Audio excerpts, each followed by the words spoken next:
I had to sleep with my sister to prove to my parents that she was obsessed with me. It all started when she would bury her head under my skirt.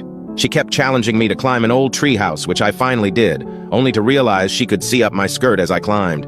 I screamed at her to stop looking, and she acted like I was disgusting for thinking she was looking. The whole situation was super weird, so I just let it go and never mentioned it again.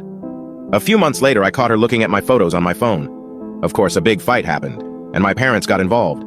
She told them she was trying to delete an ugly photo I had taken of her somehow. My parents saw it as if we were both in the wrong.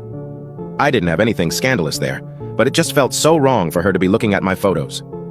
2 years later, when we were moving to a new house, my sister and I found out we would be sharing the same bathroom. My sister acted annoyed, but I could see the smile on her face.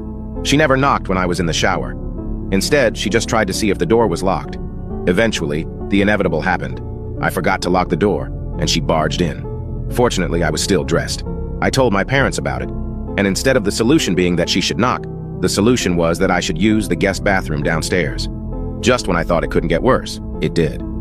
A few nights ago, after a family barbecue, I went back to my room and noticed that the pants I had changed out of before everyone arrived were out of the laundry basket and on the floor. When I got up to do the laundry the next morning, I realized that the underwear I was wearing with those pants was missing. I wanted to scream my sister's name and storm into her room, but it would be pointless. The idea of confronting her about it, and her trying to manipulate me again, was so exhausting that I simply didn't say anything. I knew my younger sister was guilty, but I had no concrete proof, and I was sure that if I confronted her or told my parents, she would just try to manipulate me again and make me feel crazy. As I suspected, a few days later, I noticed that some of my white and black underwear were missing from my dresser. But this time, I didn't say anything and acted like I didn't know anything. The next part of my plan was a bit sneaky, as I suspected.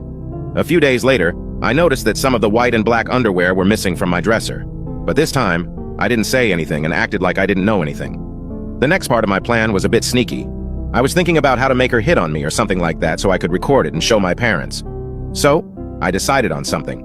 My parents were going to another city for the wedding of 2 of their friends. That day would be perfect to put the plan into action, so the day arrived.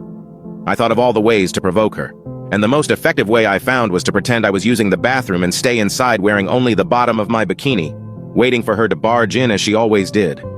As expected, she broke in through the door as usual, but I didn't expect the reaction she had. She stood there staring at me as if she wanted to pounce on me, like a wolf looks at its prey defensively, but at the same time with a scared expression. This time, I did it differently. I didn't scream. I didn't move away. I didn't make a scene. I just looked into her eyes with a tempting expression. I smiled and asked, "Do you like what you see?" She was startled again and said, "Of course, I've always hoped for this sight." At that moment, I knew my plan was going to work. Now you can check if there is a part 2 by pressing share and more.